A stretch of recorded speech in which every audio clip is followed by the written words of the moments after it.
3:15 in the morning. The Baltic Sea. Two Russian Tupolev 160 strategic bombers were already deep inside the launch corridor. This was not a routine patrol. Every nuclear failsafe had been deactivated 10 minutes earlier. The crews were operating under a direct execution order. The question remained whether the target below even existed in the way their sensors claimed. The cockpit of the lead bomber was bathed in the dim blue light of the multi-function displays. Major Viktor Orlov felt the slight vibration of the four massive engines through his flight suit. Outside the reinforced glass, the world was a void of black water and freezing mist. 32,000 feet below, the waves of the Baltic Sea were invisible. Orlov checked his primary flight display. The navigation system showed they were exactly on the pre-programmed track. The co-pilot spoke.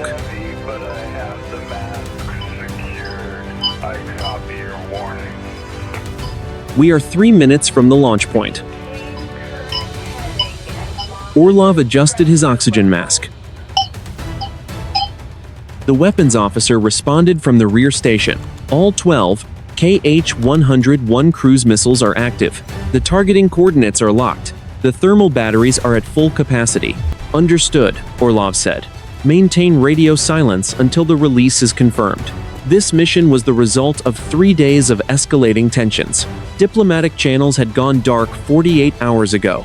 The objective was a North Atlantic Treaty Organization long-range radar installation on the coast of Latvia. If the radar remained active, the Russian Northern Fleet would be tracked the moment it left port. The order was simple: total destruction. Inside the weapons bay, the massive rotary launchers began their final cycle.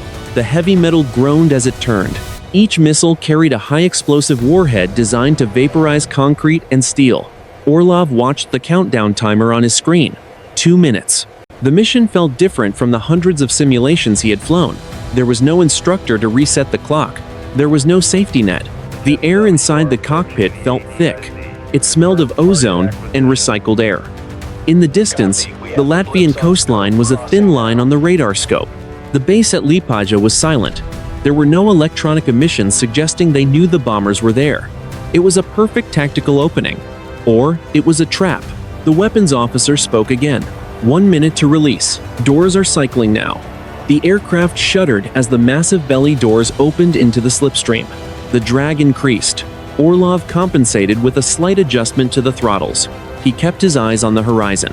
Somewhere out there, the invisible line between peace and war was about to be crossed.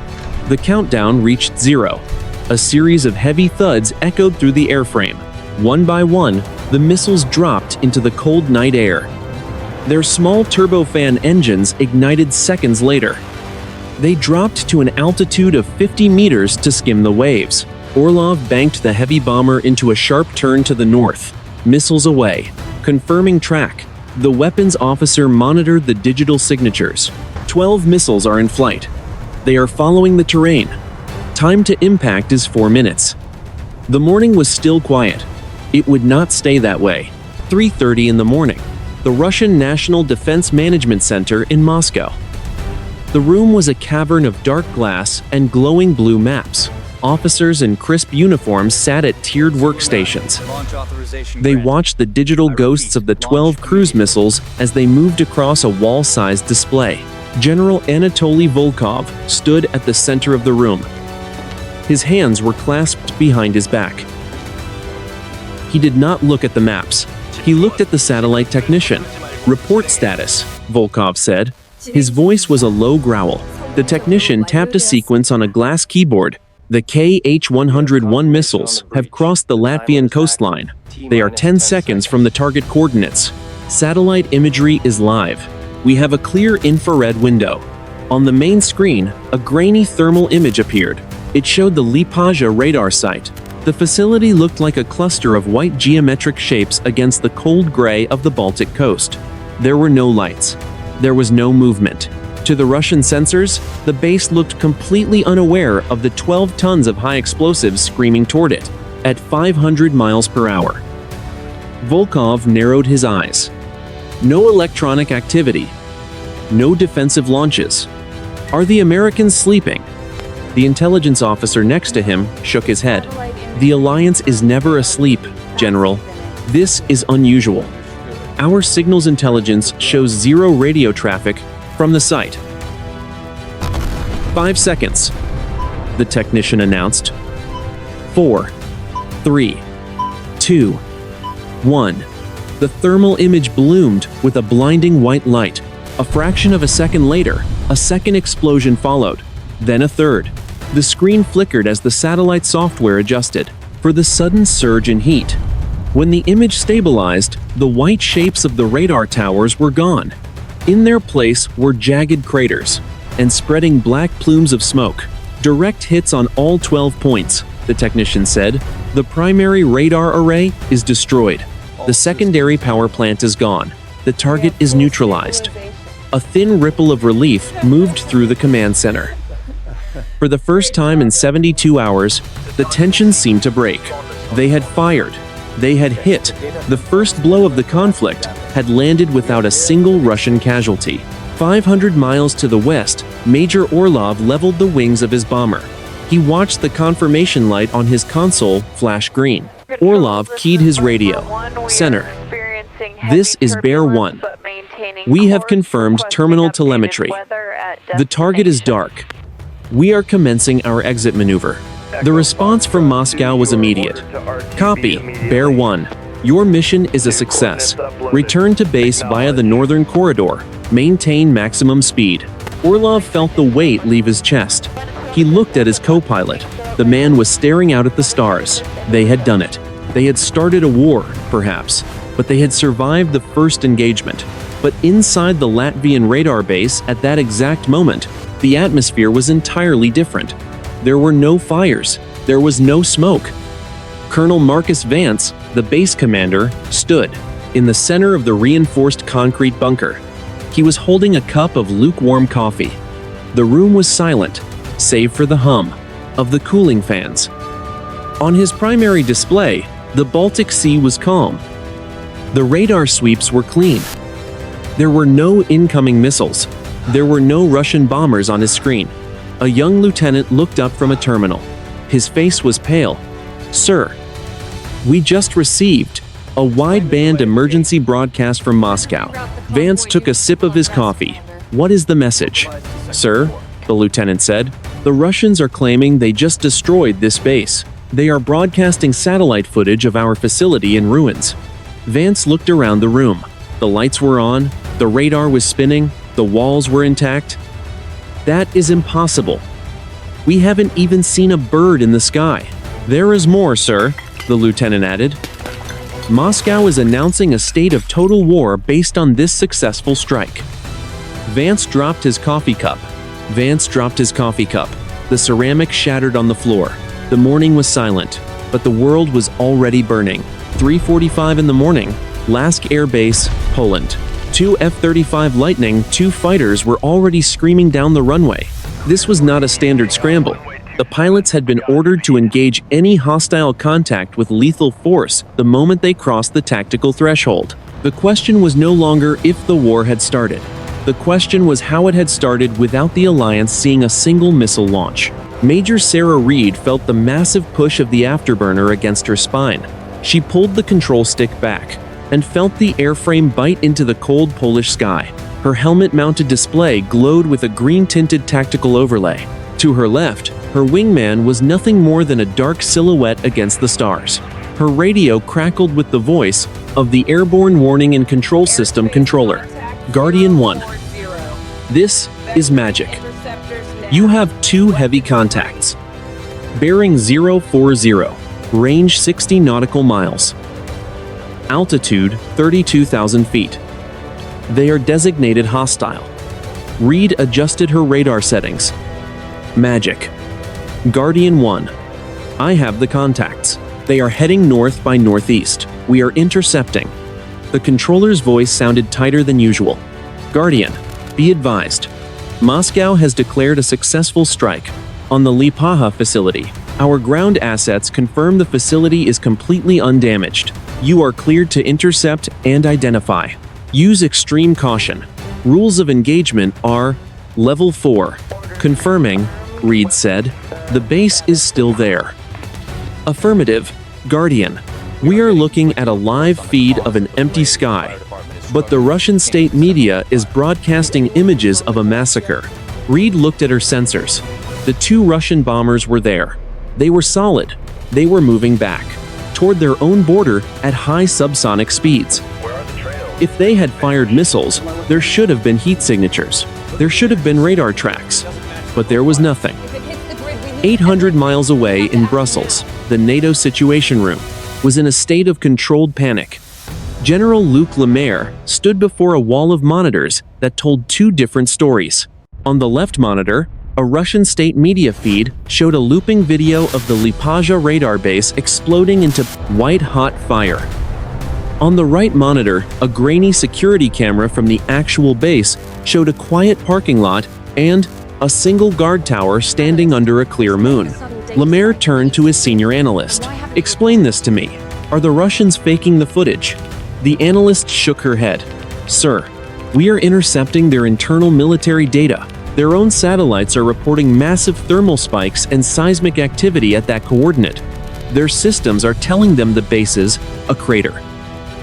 "Then their sensors are lying to them," Lemaire said, "or our eyes are lying to us." Inside the lead, Russian bomber, Major Orlov was unaware of the debate. He was focused on his defensive suite. A yellow warning light flickered on his console. "Commander," the co-pilot said, "we have radar paint. 2 Western fighters. They are climbing fast from the south. They have us locked." Orlov gripped the throttles. "They are late. The job is done. We are in international airspace. If they fire, they are the ones starting the war, sir. They are moving into an aggressive attack profile. Stay the course," Orlov ordered. "Maintain radio silence. If they want to challenge a successful strike mission, let them try." The 2 forces were closing the gap at a combined speed of over 1,200 miles per hour. In Moscow, the decision to launch a second wave of bombers was already being debated. In Brussels, the order to shoot down the Russian Asa-B aircraft was 1 word away from being given. The line was drawn in the dark. Both sides were ready to cross it. 4 o'clock in the morning. The North Atlantic Treaty Organization Air Command at Ramstein, Germany. General Luc Lemaire stood at the head of a conference table that was crowded with secure communication terminals. The room was cold. The air felt charged with the static of 100 high-frequency radios. Every screen in the facility was tracked to the same coordinate on the Latvian coast. Lemaire turned to the communications officer. "Is the direct line to the Russian National Defense Management Center open?" The officer nodded. "We have a stable link, General. Moscow is on standby. General Volkov is on the line." Lemaire picked up the handset. His voice was steady, but his eyes were fixed on the live security feed from Liepāja. "General Volkov, this is General Lemaire. We are 30 seconds away from a total escalation. I need you to listen to me very carefully." Across the continent, in the heart of Moscow, General Volkov pressed the phone to his ear. Behind him, the massive display still showed the thermal ruins of the radar base. "General Lemaire, you are calling to discuss the destruction of your facility. My bombers have already completed their mission. The strike was successful. Any retaliation will be met with a full nuclear response." "General," Lemaire said, "you haven't hit anything. Your missiles did not impact the target." Volkov looked at his technicians. They pointed at the infrared data. "We have the satellite confirmation, Lemaire. We have the heat signatures of 12 high-explosive detonations. We have the seismic shockwaves recorded by our regional sensors. The base is a graveyard." "Look at your secondary tactical screen," Lemaire interrupted. "I am pushing a live, unencrypted data feed from the Liepāja security network directly to your terminal. Authenticate the source code. Look at the timestamp.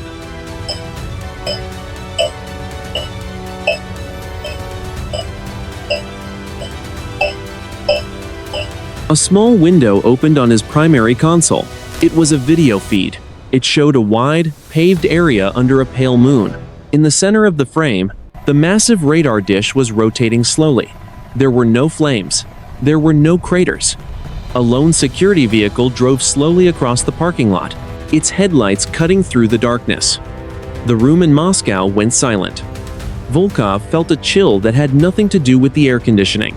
He looked at his satellite data. The thermal spikes were still there. The sensors were screaming that the base was burning. Then he looked back at the video feed. The base was peaceful. "This is a recording," Volkov said. His voice lacked conviction. Lemaire responded immediately. "It is not. Check the digital signature. I will have the base commander step into the frame and signal your satellite." Volkov watched the screen. On the video, a man in a dark uniform walked out of the main operations building. He stopped in the middle of the tarmac. He looked up at the sky and began to wave a high-intensity flashlight in a repetitive pattern. The satellite technician in Moscow gasped, "General, look at the optical feed. The high-resolution camera is picking up a light source at the target coordinate. The pattern matches." Volkov leaned forward until his face was inches from the glass. "Explain this. How can our thermal sensors see a firestorm while our cameras see a man with a flashlight?" "I cannot explain it," Lemaire said, "but your bombers are being intercepted by my fighters. If they do not turn back now, my pilots will fire. And once the first missile is in the air, neither of us can stop what comes next." Volkov looked at the two realities on his wall. One was a vision of war. The other was a vision of peace. His hands began to shake. "General," Lemaire said, "the world is watching two different versions of the truth. We need to decide which one we believe before the sun comes up." The morning was drifting into a dangerous fog. The evidence was clear, yet it was impossible. 4:15 in the morning. Moscow. The tension in the Russian National Defense Management Center had shifted from the adrenaline of combat to the cold weight of a technical nightmare. General Volkov stood paralyzed between two screens. On his left, the thermal sensors from the Cosmos satellite network were reporting a firestorm at the Latvian coast. The temperature readings were peaking at over 2,000 degrees. On his right, the live video feed from the North Atlantic Treaty Organization showed a quiet, dark facility. Volkov turned to his lead sensor analyst. "I want an immediate diagnostic on the satellite array. Is it possible the feed is being spoofed?" The analyst was typing furiously. "General, the encryption is intact. The data is coming from 3 different satellites at 3 different orbital inclinations. They are all reporting the same thermal signature. According to the physics of our sensors, that base is currently a molten ruin." "And the optical cameras?" Volkov asked. "The optical cameras show nothing but a clear night," the analyst replied. His voice was trembling. "There is a total divergence between our infrared and our visual spectrums. It is as if the fire exists in one reality and not the other." Volkov looked back at the live video of the base commander waving his flashlight. "If we proceed with the second wave of bombers based on the thermal data, we are attacking a target that is still standing. If we do nothing, and the thermal data is correct, we have already won the opening move.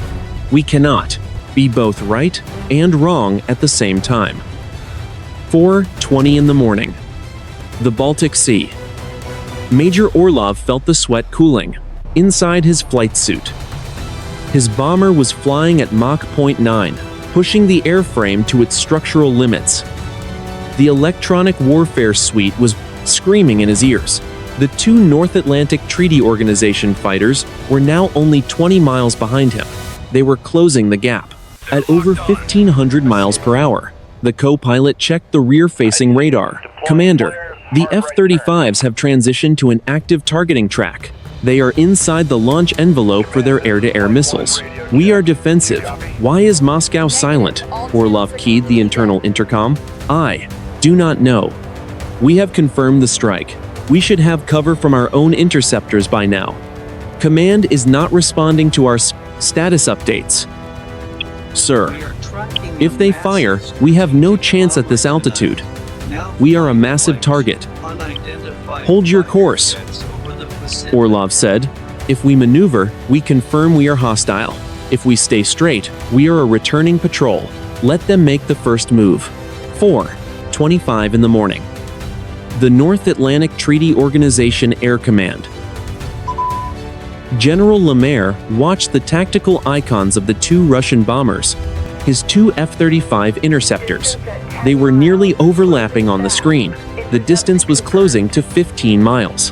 10 miles, the controller spoke into his headset. Guardian 1, you are cleared to engage. Warning shot first.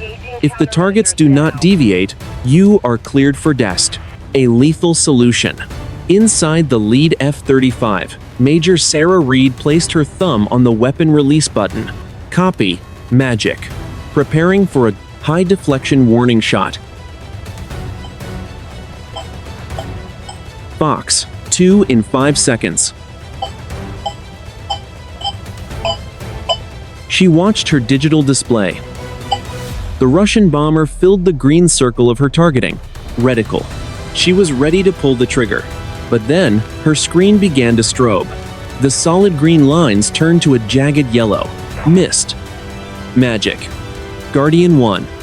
I have a massive electronic interference. Reed reported.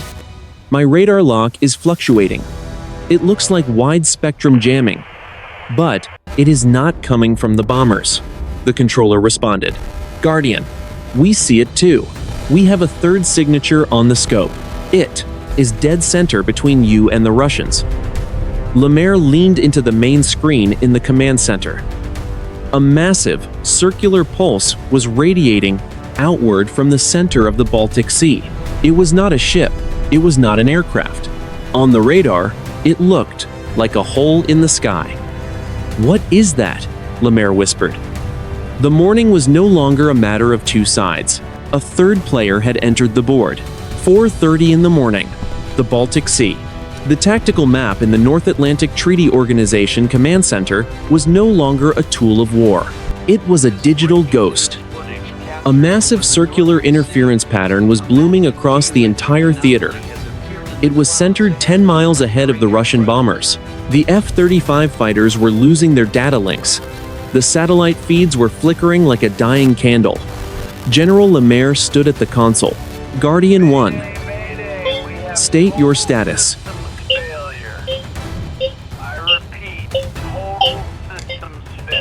Major Sarah Reed's voice was barely audible through the static. Magic.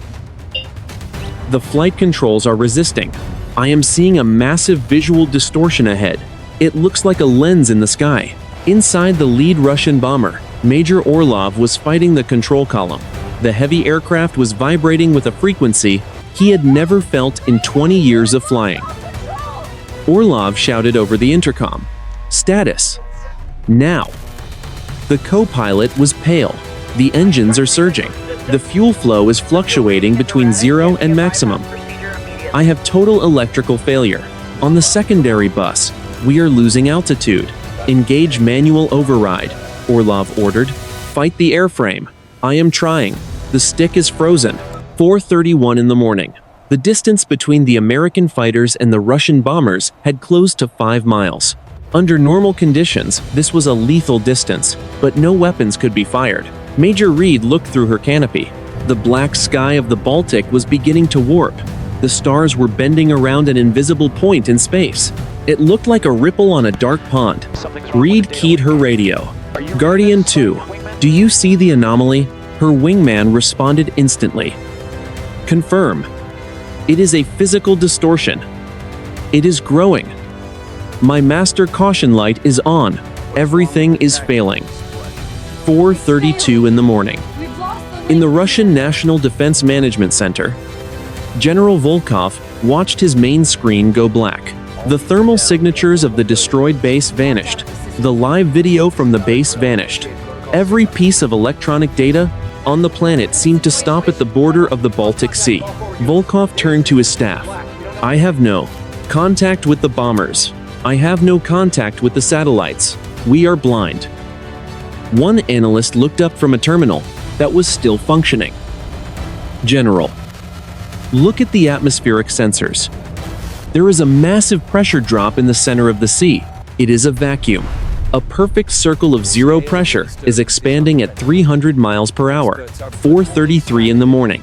The lead Tupolev 160 was now 3 miles from the edge of the distortion. Major Orlov watched as the nose of his aircraft began to glow with a soft, violet light. It was not fire, it was static discharge on a scale he could not comprehend. "We are going in," the co-pilot screamed. "The engines are dead." The 4 massive Kuznetsov engines flamed out simultaneously. The cockpit lights went out. The only light came from the violet aura outside. In the F-35, Sarah Reed felt her own engine die. The scream of the turbine was replaced by a terrifying silence. She was a glider at 30,000 feet. "Magic," Reed whispered into a dead radio. "We are falling." 4:34 in the morning. The 2 Russian bombers and the 2 American fighters were now drawn toward the same point in the sky. They were no longer enemies. They were 4 pieces of metal caught in the same invisible tide. The distortion was no longer a ripple, it was a doorway. The violet light intensified until it was as bright as a midday sun. The pilots shielded their eyes. The airframes groaned under a pressure that shouldn't exist. The weapon systems on both sides suddenly surged to life. In the Russian bomber, the remaining missiles armed themselves without a command. In the American fighters, the heat-seeking missiles locked onto the violet light. The automated systems were preparing to fire into the heart of the anomaly. 4:35 in the morning. The distance was 0. The 4 aircraft entered the light. 4:36 in the morning. The Baltic Sea. The violet light vanished as quickly as it had appeared. For a heartbeat, there was total darkness. Then, the cockpit displays of the lead Russian bomber flickered back to life. Every system was green. The 4 Kuznetsov engines were running at a steady, rhythmic hum. There was no vibration. There was no heat. Major Orlov blinked against the sudden return of the dim blue cockpit lights. He checked his primary flight display. His altitude was 32,000 feet. His speed was Mach 0.8. He looked at his weapons console. Orlov felt a jolt of ice in his veins. Weapons. Report status of the rotary launcher. The weapons officer sounded like he was speaking from the bottom of a deep well. "Commander, the bay doors are closed. The rotary launcher is full. 12 missiles are present and accounted for. Internal diagnostics show they have never been energized." Orlov gripped the controls so hard his knuckles turned white. "That is impossible. We felt the release. We tracked the ignition. We saw the telemetry of the impact." "Sir," the weapons officer said, "according to the flight data recorder, we have not opened the bay doors since leaving the hangar. The mission clock has been reset to 0. Orlov looked out his side window. Less than a mile away, the 2 American F-35s were holding a perfect formation. Their navigation lights were blinking in a steady, peaceful cadence. Inside the lead American fighter, Major Sarah Reed was staring at her own sensors. The massive anomaly was gone. The radar interference had evaporated. Her targeting computer was no longer locked onto the Russian bombers. It was tracking them as unknown, non-hostile contacts. Reed keyed her radio. She did not use the encrypted military channel. She used the International Guard frequency. Russian aircraft. "This is Guardian 1. Do you read me?" A long pause followed. Then, Orlov's voice came through, heavy with confusion. "Guardian 1, this is Bear 1. We read you. State your intentions." "Bear 1, Reed said. "My systems show no weapon launches in this sector. My combat logs are empty. I am looking at your airframe. Your weapons bays are sealed. Can you confirm?" Orlov looked at his co-pilot. "Guardian 1. I confirm. My weapons are secure, but my crew recorded a successful strike 10 minutes ago. We have the data." "We have the same data, Bear 1, Reed responded. "But the data is a lie. Look at your clock." Orlov looked at the mission timer. It was 4:37 in the morning. He checked the fuel total. He had more fuel than he should have after a high-speed strike run. It was as if the last 20 minutes of flight had been erased from the physical world, but remained etched in their memories. 4:37 in the morning. Moscow and Brussels. In the Russian National Defense Management Center, General Volkov was staring at a screen that had just rebooted. The thermal map of the Latvian coast was cold. There were no fires, there were no craters. The satellite imagery showed the Liepāja radar base standing perfectly intact. The analyst turned to Volkov. General, the KH-101 signatures have vanished. The satellites are reporting that no missiles were ever detected in flight. The initial strike data has been overwritten by a system-wide update. Volkov sat down heavily in his chair. And the bombers, they are flying north. General, they are in formation with the NATO interceptors. They are talking to each other on open channels. In Brussels, General Lemaire was receiving the same report. The war that had started at 3:30 in the morning had been retracted by the universe itself. It was a simulation, Lemaire whispered. But it wasn't our simulation. Sir, his analyst said. The radar base in Latvia just reported something. The commander says that for exactly 60 seconds, every person on the base saw a second sun rise over the ocean. Then it turned into a circle of violet light and collapsed. Lemaire looked at the globe. Both sides were ready to fire. Both sides were convinced the other had already struck. We were pushed to the edge by data that didn't exist. The pivot was complete. The world had not ended in fire. It had been saved by a mystery that neither side could explain. But the tension remained. The 4 pilots in the sky over the Baltic were still armed, and they were still very far from home. The morning was no longer a battlefield. It was a crime scene. 4:40 in the morning, the Baltic Sea. The 2 Russian bombers and the 2 American fighters flew in a loose diamond formation. It was a sight that should have been impossible. An hour ago, they were the vanguard of a global conflict. Now, they were 4 pilots sharing a patch of sky, trying to understand why they were still alive. Major Orlov looked at the F-35 off his left wing. The gray skin of the American jet was catching the first faint light of the dawn. He could see the pilot's helmet clearly. He could see the slight movements of the control surfaces. He keyed the International Guard frequency. Guardian 1. This is Bear 1. My weapons officer is running a deep diagnostic. He says the missiles are physically present in the bay. But the flight data recorder says the launch sequence was completed at 3:35. The internal sensors say the tubes are empty.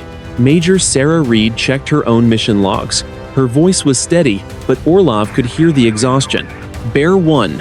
We have the same discrepancy. My radar recorded 12 impacts on the Latvian coast.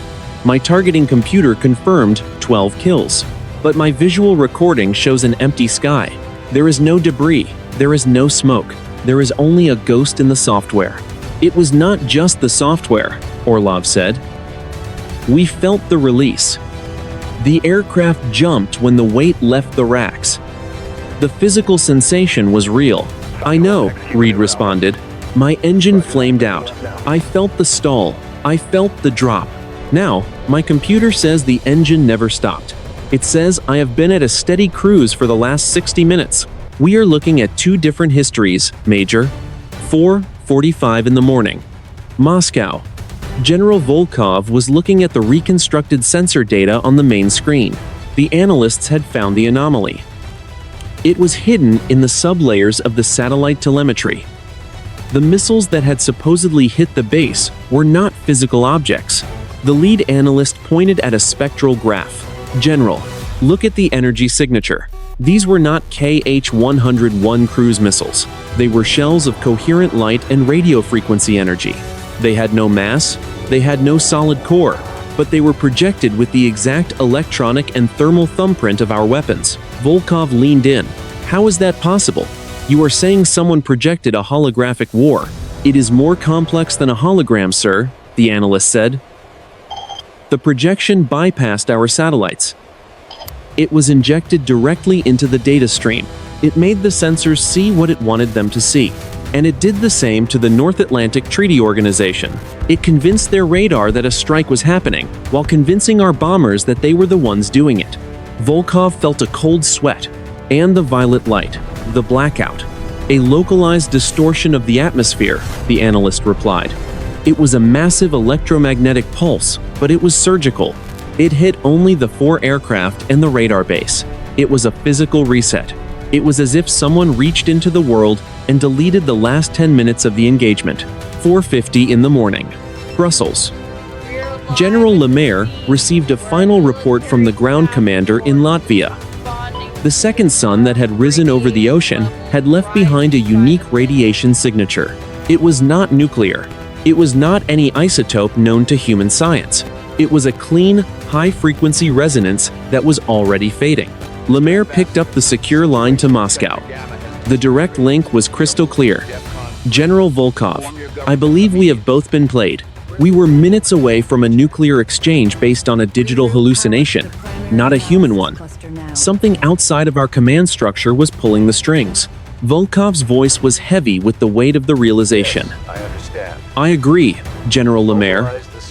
We have been testing our weapons against each other for decades, but we never considered that a third party could hijack the very data we use to make decisions.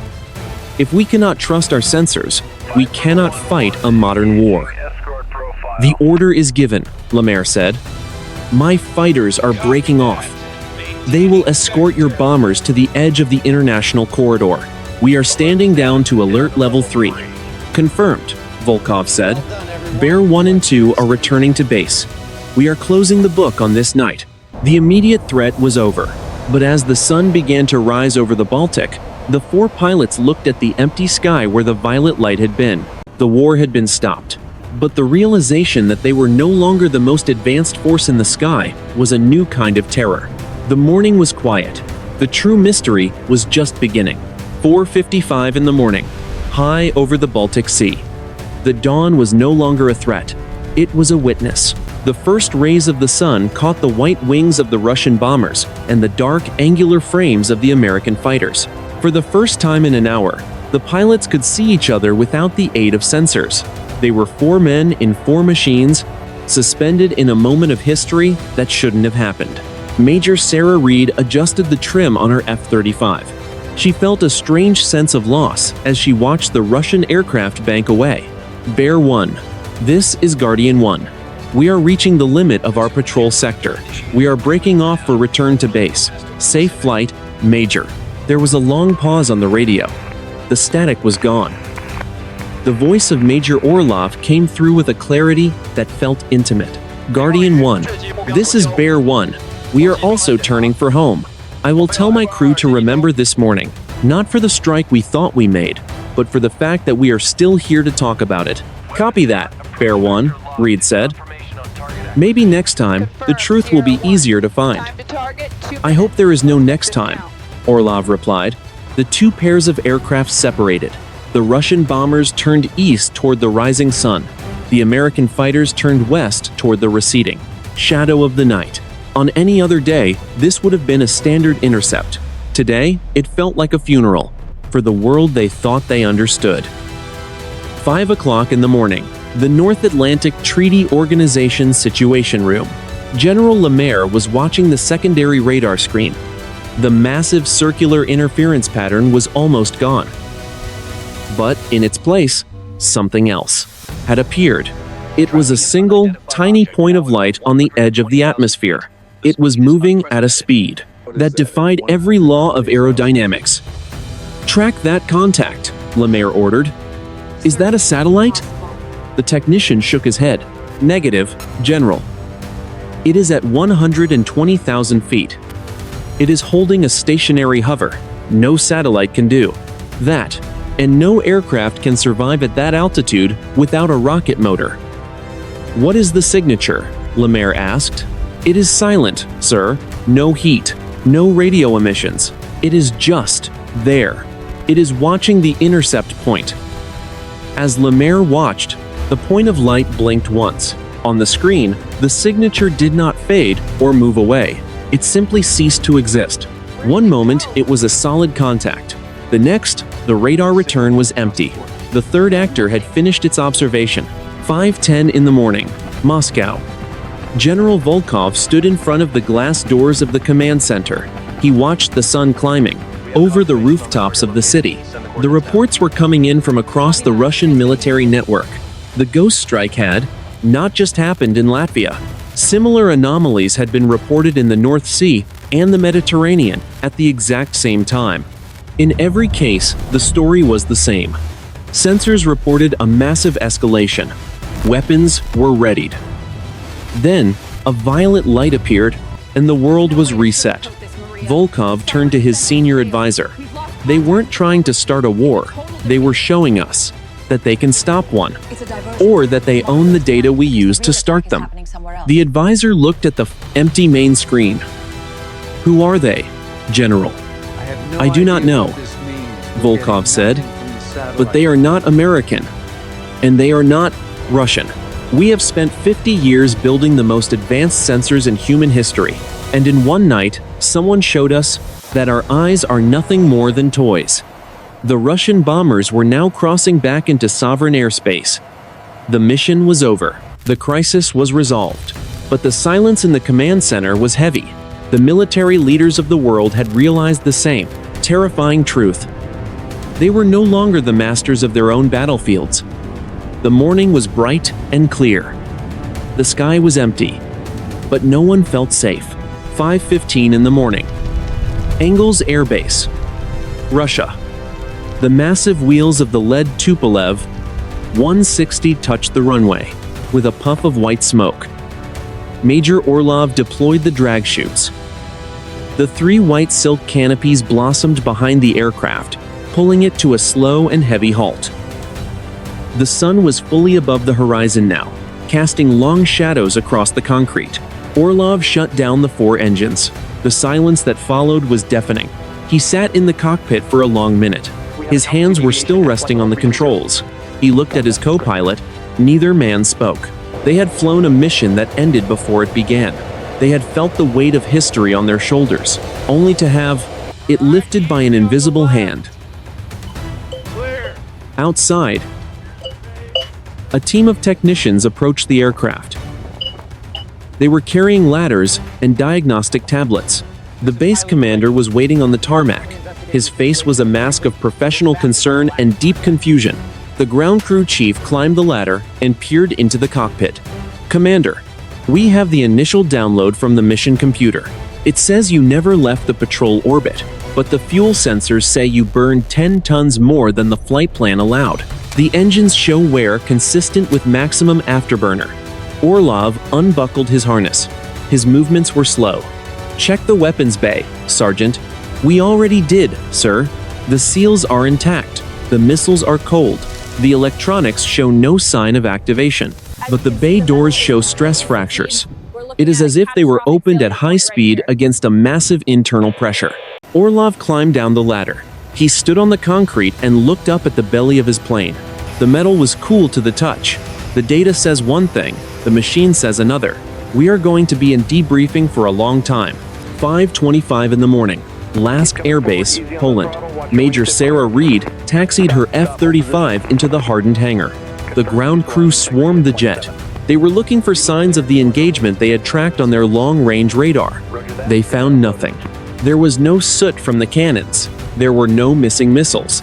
There was no heat damage to the engine nozzle. Reed climbed out of the cockpit. Her flight suit was soaked with sweat. She was met by a colonel from military intelligence.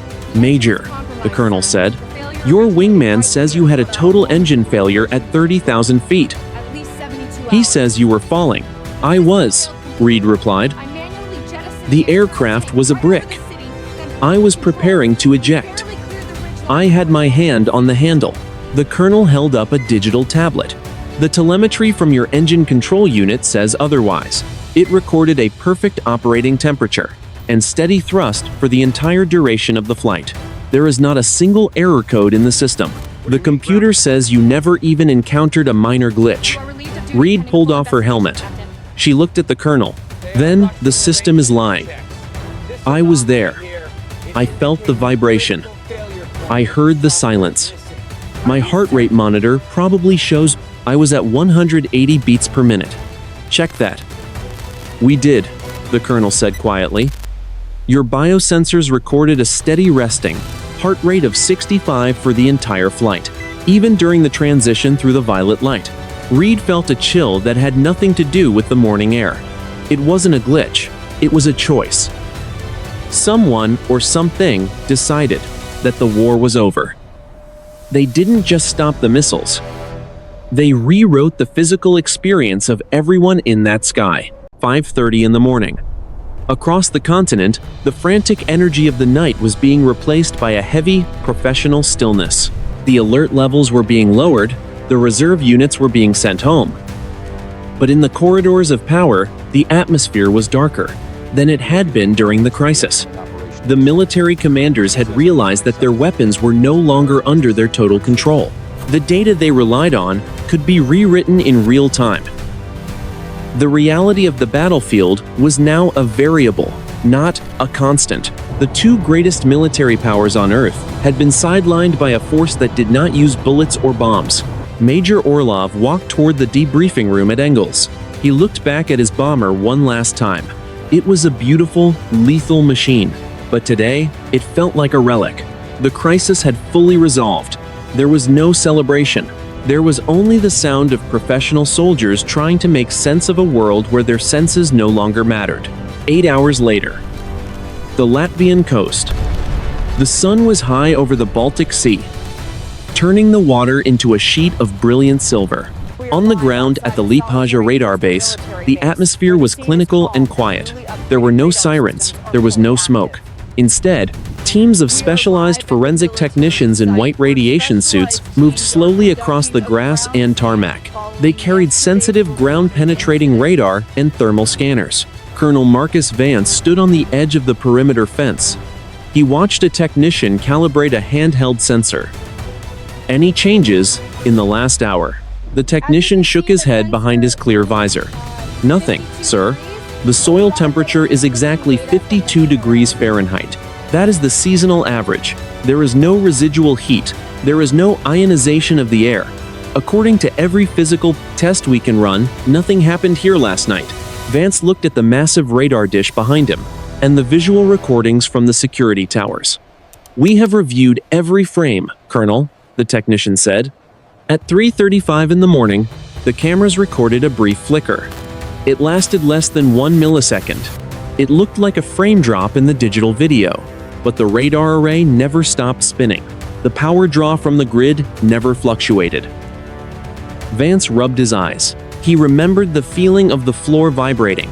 He remembered the sound of a distant explosion. Or he thought he did. The Russian satellites recorded 12 impacts. They have the thermal maps to prove it. They have the data, sir. The technician corrected him. They do not have the reality. We are finding that the data and the reality have become two different things. 2 days later, Helsinki, Finland. A neutral conference room overlooking the harbor served as the meeting point for an unprecedented gathering. General Luc Lemaire and General Anatoly Volkov sat across from each other at a heavy oak table. There were no flags. There were no press cameras. Only a handful of senior intelligence analysts stood in the shadows of the room. Volkov placed a thick manila folder on the table.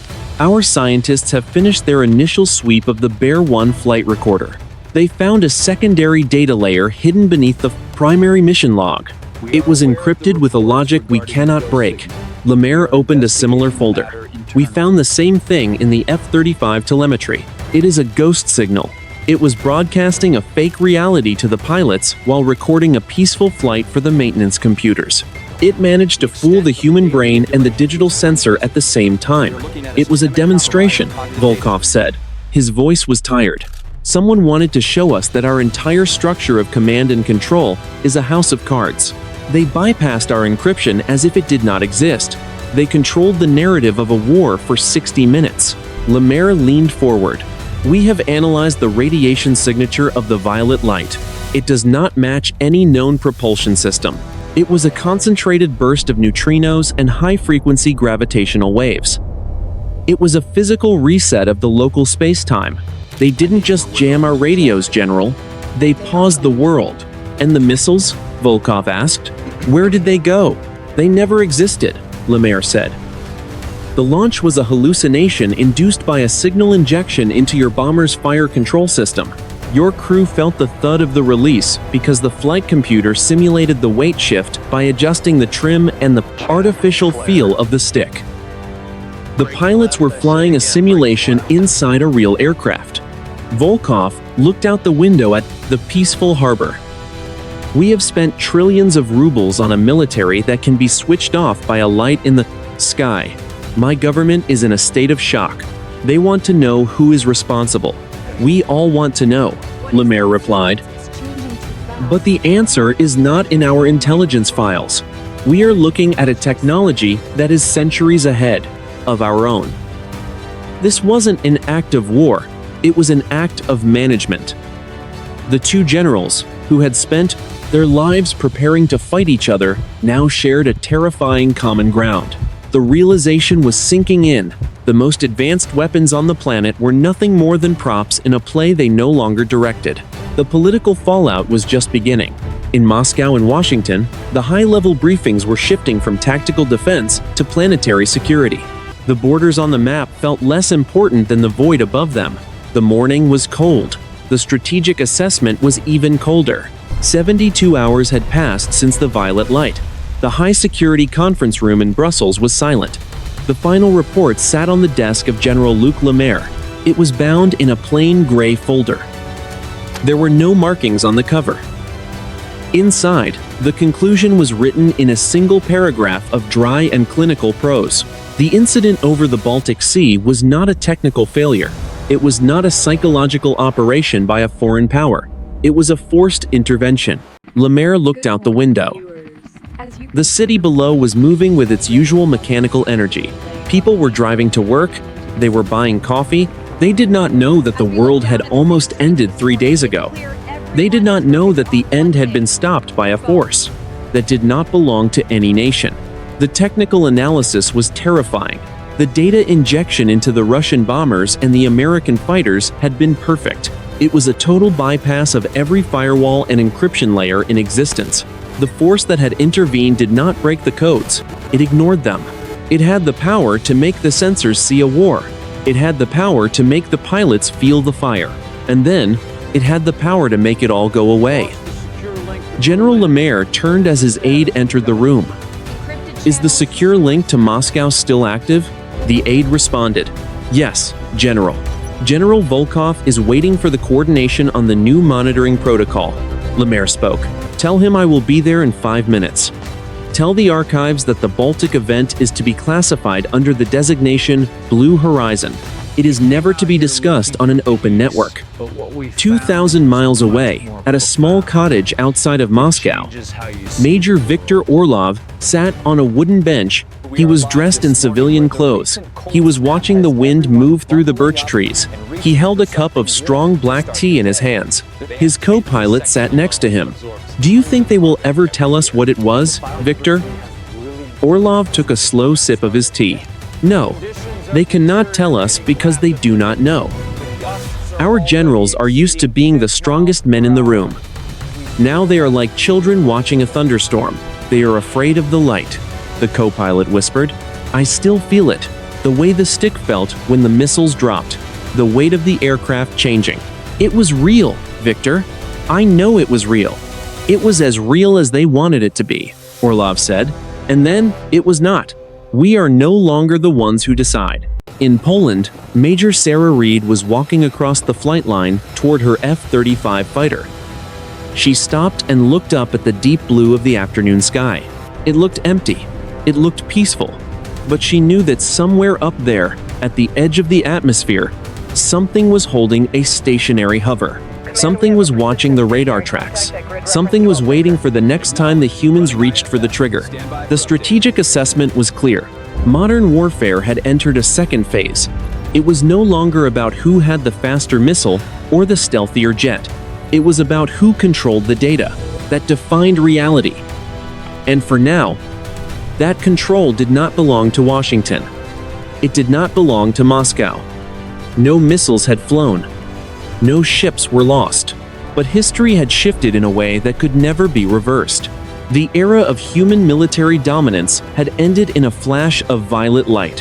When the line was crossed, a third actor had chosen restraint on behalf of a species that could not find its own. The sky returned to blue, but nothing felt normal. Both nations learned the same truth. The most advanced weapons can be stopped by something neither side controls, and whatever is watching is not finished.